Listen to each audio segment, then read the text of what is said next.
गेल्या 2 दिवसांपासून मुंबईसह संपूर्ण राज्याला पावसानं झोडपून काढलेलं आहे। कुठे पाणी साचलंय तर कुठे रस्त्यांची चाळण झालेली आहे, तर कुठे घरांमध्ये सुद्धा पाणी शिरलेलं आहे। पाहूया या संदर्भातील ग्राउंड रिपोर्ट। संपूर्ण महाराष्ट्रामध्ये पावसाच्या जोरदार सरी बरसत आहे। नवी मुंबई शहरामध्ये देखील पहाटेपासूनच जोरदार पावसाला सुरुवात झालेली आहे। नवी मुंबई शहरातील एपीएमसी परिसर असेल तसेच सानपाड्याचा मॅप्को मार्केटचा रस्ता असेल, हा तुडुंब पाण्याने भरलेला पाहायला मिळत आहे। माझ्या गुडघाभर पाणी या रस्त्यावर साचलेलं पाहायला मिळत आहे। नागरिकांना प्रवाशांना या रस्त्यातून वाट काढावी लागत आहे। त्यामुळे व्यापारी वर्ग असेल, माथाडी कामगार असेल तसेच एपीएमसी मार्केटमध्ये आलेल्या ग्राहकांच्या जीवाला भीती निर्माण झालेली आहे। शिल्पा नरवणे, पुढारी, नवी मुंबई। वसई विरारसह ग्रामीण भागामध्ये सकाळपासून मुसळधार पाऊस कोसळत आहे। त्यामुळे शहरातील जे मुख्य रस्ते आहेत त्यावरती पाणी साचायला सुरुवात झाली आहे। मी सध्या विरारच्या फुलपाडा रस्त्यावरती आहे। आपण पाहू शकता त्या ठिकाणी जो सखल भाग आहे त्या ठिकाणी मोठ्या प्रमाणात पाणी साचलेलं आहे। त्यामुळे या रस्त्यांमध्ये पडलेल्या खड्ड्याचा अंदाज वाहन रखता येत नाहीये। त्यामुळे या ठिकाणी अपघात देखील होण्याची शक्यता आहे। काही नागरिक आपल्यासोबत आहेत, काय सांगाल? थोडा पाऊस जरी पडला तर सखल भाग लगेच भरून जातो। असंच पाणी भरतं, दरवर्षीचा हा प्रॉब्लेम आहे आणि नगरपालिका का लक्ष देत नाहीये ते कळत नाहीये। पाऊस आजच पडलाय, लगेच तळ भरलंय आणि हे दरवर्षी हे सेम प्रॉब्लेम आहे। त्या रस्त्याला का लक्ष देत तिथे पण बघा, पूर्ण खड्ड्यामध्ये पाणी भरलेलं आहे। आजच पाऊस पडलेला आहे आणि लगेच सखल भागामध्ये मोठ्या प्रमाणात पाणी पडलेलं आहे। नागरिक सांगतात महापालिका प्रशासनाकडून कुठलीही यंत्रणा या ठिकाणी यंत्रणा नियंत्रण नसल्याचं आपल्याला पाहायला मिळत आहे। विपुल पाटील, पुढारी न्यूज, वसई। मी सध्या आहे ऐरोली टोल नाक्यावरती आणि टोल नाक्याच्या पुढे जर बघितला संपूर्ण रस्ता जो आहे त्या रस्त्याची चाळण झालेली पाहायला मिळते। ह्या रस्त्याची दुरावस्था जर पाहिली तर मोठमोठे खड्डे जे आहेत ते या ठिकाणी पडलेले पाहायला मिळत आहेत आणि वाहन चालक जे आहेत त्या खड्ड्यातूनच आपला मार्ग जो आहे ते काढताना पाहायला मिळत आहे। मात्र कुठलाही प्रशासन या खड्ड्यांकडे लक्ष देताना पाहायला मिळत नाहीये। एकीकडे टोल वसुली केली जाते तर रस्त्यांच्या या पडलेल्या खड्ड्यांकडे प्रशासन मात्र डोळेझाक करते आणि याच संपूर्ण प्रकारामुळे कुठल्या तरी वाहन चालकाचा याच ठिकाणी अपघात होण्याची देखील शक्यता वर्तवली जाते। कॅमेरामॅन संदीप भारतीसह निकेश शार्दूल, पुढारी न्यूज, ऐरोली। मागील 2 दिवसांपासून कोल्हापूर आणि कोल्हापूर जिल्ह्यातल्या विविध भागांमध्ये मुसळधार असा पाऊस सुरू आहे आणि परिणामी कोल्हापुरातली पंचगंगा नदी आता इशारा पातळीकडे जाताना पाहायला मिळते। मोठ्या प्रमाणात पाण्याची पातळी जी आहे ती पंचगंगा नदीची वाढलेली आहे। खरं तर पंचगंगा नदीच्या पात्रातील काही दुकानं देखील मी दाखवण्याचा प्रयत्न करतो। ज्या ठिकाणी घाटावरतीच काही दुकानं आहेत ती देखील पाण्याखाली पूर्णपणे गेल्याचं पाहायला मिळते। तर बाजूलाच पंचगंगा नदीच्या बाजूलाच काही मंदिर देखील आहेत, ती देखील आता पूर्णपणे पाण्याखाली गेलेत।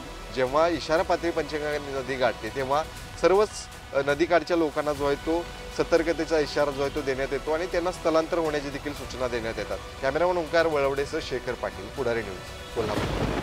सिंधुदुर्गामध्ये गेली 4 दिवस सततधार पाऊस सुरू आहे। काल तर ह्या पावसाने जोर घेतला होता।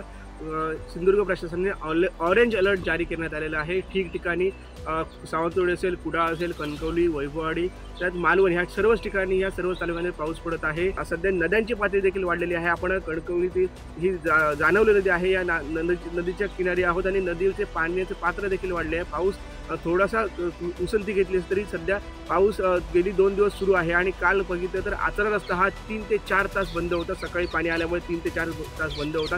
अशाच पद्धतीने जर पाऊस सुरू राहिला तर कुठे ना कुठे जनजीवन विस्कळीत होऊ शकते। तशाच पद्धतीने पूर परिस्थिती निर्माण सिंधुदुर्गात होऊ शकते। पाऊस असं जर सुरू राहिला तर जी नदी आहेत, धोक्याची नद्यांची पातळी आहे ती गाठण्याची शक्यता आहे आणि आता सध्या ह्या नद्या ह्या तुडुंब भरून वाहताना आपल्याला दिसत आहेत। सिंधुदुर्गासाठी उमेश बुचडे, पुढारी न्यूज, कणकवली। मी आता सध्या आहे भोयेगाव चंद्रपूर मार्गावरती आणि ही वर्धा नदी आहे। तुम्ही या ठिकाणी बघू शकता वर्धा नदीची पाणी पातळी किती वाढलेली आहे। येणाऱ्या जाणाऱ्या वाहनांना सतर्कतेचं आवाहन करण्यात येत आहे आणि या ठिकाणी जे रस्ते खचलेले आहेत ते बंद करण्याचा काम सुद्धा वेगळ्या पोलीस करताना दिसत आहे। राहुल आसुटकर, पुढारी न्यूज, चंद्रपूर। भंडारा शहरातील खात रोडवरील परिसरामध्ये विठ्ठल रुक्मिणी नगर तसेच वैशाली नगरमध्ये पाणी साचलेलं आहे। सकल भागामध्ये पाणी साचलेलं आहे तर कित्येकांच्या घरामध्ये येथील पाणी हा नागरिकांच्या घरामध्ये गेलेला आहे।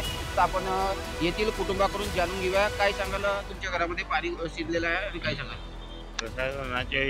प्रशासनाच्या नाल्या वगैरे साफ वगैरे झालेल्या नाही, त्याच्यामुळे पाणी खूप साचलेलं आहे आपण पाहू शकता प्रशासनाच्या दुर्लक्षतेमुळे इथं पाणी साचलेलं आहे। आता हा पाणीचा निचरा कधीपर्यंत कमी होतो हे पाहणे महत्त्वाचे ठरणार आहे। अक्षय कोपराकडे, पुढारी न्यूज, भंडारा।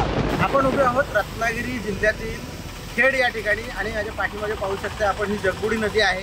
गेल्या 48 तासांमध्ये जगबुडी नदीने अक्षरशः धोक्याच्या पातळीवरून वाहत लोकांच्या मनामध्ये धडकी भरवली होती। सर्व नागरिकांनी कोकणात देखील सतर्क राहणं गरजेचं आहे। पावसाळी पर्यटनासाठी अनेक दुर्घटना या राज्यभरामध्ये घडताना आपल्याला पाहायला मिळाल्या आहेत। त्यामुळे शनिवार रविवार जरी असला तरी सुरक्षित राहा, आपल्या घरामध्येच आपली सुट्टी एन्जॉय करा असा सल्ला हवामान खाते आणि प्रशासनामार्फत दिला जातो आहे। अद्याप देखील जगबुडी नदी ही इशारा पातळीच्या वरतीच आहे। पावसाचा जोर जरी ओसरला असला तरी अधूनमधून मुसळधार सरी या कोकणामध्ये सुरू आहे। पुढारी न्यूजसाठी अनुज जोशी, खेड, रत्नागिरी।